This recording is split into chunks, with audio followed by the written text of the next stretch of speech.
নমস্কার বন্ধুরা, শঙ্করী কিচেনে সকলকে স্বাগত। আজ শেয়ার করব শিম পোস্ত, একটু অন্যভাবে। খেতে কিন্তু অসাধারণ। শীতকালে বাজারে তো শিমটা অ্যাভেলেবেল, আর সেই শিম দিয়ে যদি হয় পোস্ত, তাহলে তো কোনো জবাব নেই। গরম ভাত কিংবা রুটি দুটোর সাথেই সমান ভালো লাগবে। গরম গরম ধোয়া ওঠা ভাত আর এই শিম পোস্ত কী যে ভালো লাগবে, একবার বাড়িতে ট্রাই করে দেখবেন কিন্তু। যেহেতু রেসিপিটা একটু অন্যভাবে আমি করেছি, তাই পুরো দেখার অনুরোধ রইল। আশা করছি এইভাবে শিম পোস্ত করলে খেতে খুব ভালো লাগবে। রেসিপিটা শুরু করার আগে আপনাদের কাছের থেকে একটুখানি শিম পোস্তটা দেখিয়ে দিচ্ছি। জাস্ট ফাটাফাটি হয়েছে। চলুন বেশি বকবক না করে এবার রেসিপিতে যাওয়া যাক। আজকে রান্নার জন্য প্রধান উপকরণ হচ্ছে শিম। এখানে আমি 300 গ্রাম মতো শিম নিয়েছি। শিমটার দুটো সাইডের যে শীটটা আছে সেই শীটটা আমি কেটে বাদ দিয়ে দেবো, আর শিমগুলোকে মাঝ বরাবর কেটে নেব। একটা শিমকে মোটামুটি দুটো টুকরো, খুব বড় হলে 3টে টুকরো করলে করতে পারেন। তো শিমের এই দেখুন শিরগুলো ছাড়ানো হয়ে গেছে। এই রান্নায় স্বাদ বাড়ানোর জন্য আমি একটা আলু ব্যবহার করব। আলুগুলো পাতলা পাতলা ফালি করে নিয়েছি, ঠিক যেরকম আপনাদের দেখালাম। রান্নাটায় আরেকটা প্রধান উপকরণ হচ্ছে পোস্ত। এখানে আমি 50 গ্রাম পোস্ত নিয়েছি। আজকের পোস্তটা কিন্তু আমি মিক্সি জারেতেই বাটবো। তো পোস্তটা দিয়ে দিলাম, সঙ্গে দিচ্ছি স্বাদ মতো নুন। নুন দিয়ে সবার আগে আমি শুকনো শুকনো মিক্সি জারে একটুখানি ঘুরিয়ে নেব। তো দেখুন এটা কিন্তু গুঁড়ো প্রায় হয়ে গেছে। এবার কাঁচা লঙ্কা দিলাম 5-6খানা, সঙ্গে অল্প অল্প জল দিয়ে পোস্তটা আমি পেস্ট করে নেব।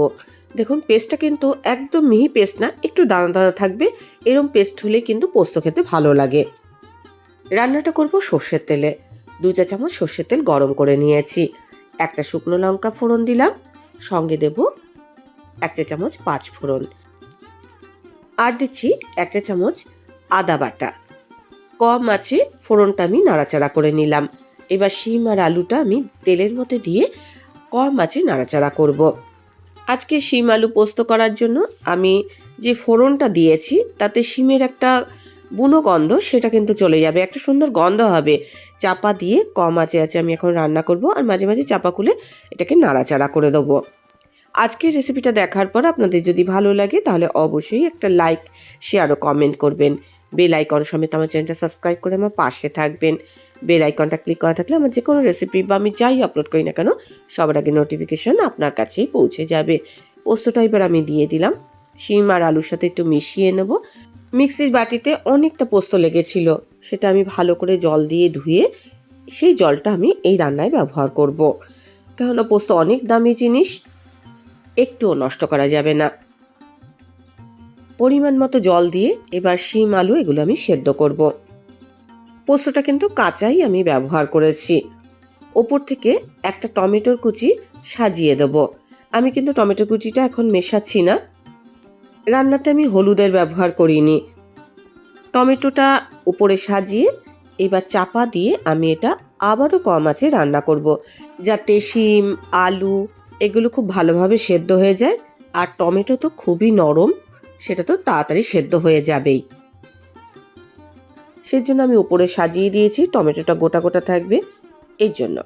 স্বাদ মতো চিনি দিলাম, খুব সামান্য, খুব বেশি চিনি দেবেন না, তাহলে বেশি মিষ্টি হয়ে যাবে। আমার মনে হলো আর একটু নুনের প্রয়োজন, সেজন্য আমি আরও একটু নুন ব্যবহার করেছি। ভালো করে মিশিয়ে নিচ্ছি। যদি প্রথম অবস্থায় আপনি তেল বেশি ব্যবহার করেন তাহলে চাপা দিয়ে রান্না করতে করতে উপরে তেল ভেসে আসবে, আর যদি তেল না ভেসে আসে তাহলে ওপর থেকে কাঁচা সর্ষের তেল ছড়িয়ে দেবেন। আমি প্রথম অবস্থায় তেলটা খুব কম দিয়েছি, তাই এখন আবারও 2 থেকে 3 চা চামচ কাঁচা সর্ষের তেল ছড়িয়ে দিলাম। চাপা দিয়ে 2-1 মিনিট আমি এটা ফুটিয়ে নেব, তারপরে আমি পরিবেশন করব। টমেটোটা গোটা থাকবে, প্রত্যেকটা সবজি গোটা থাকবে, অথচ নরম হবে, আর পোস্তটা রসা রসা হবে। চাইলে আপনি শুকনো শুকনো করতে পারেন। তাহলে এই শীতে শিম পোস্ত ট্রাই করছেন তো? চটপট ট্রাই করুন আর কমেন্ট করুন। গরম ভাত কিংবা রুটি দুটোর সাথেই পরিবেশন করতে পারেন। রেসিপিটা যদি ভালো লাগে তাহলে অবশ্যই একটা লাইক দিয়ে দেবেন, প্রচুর প্রচুর শেয়ার করবেন। আমার চ্যানেলটা ভালো লাগলে অবশ্যই সাবস্ক্রাইব করে আমার পাশে থাকবেন। আজকের রেসিপি এই পর্যন্ত। দেখা হবে নতুন কোনো রেসিপি নিয়ে নতুন কোনো এপিসোডে। এতক্ষণ আমার সঙ্গে থাকার জন্য অনেক অনেক ধন্যবাদ।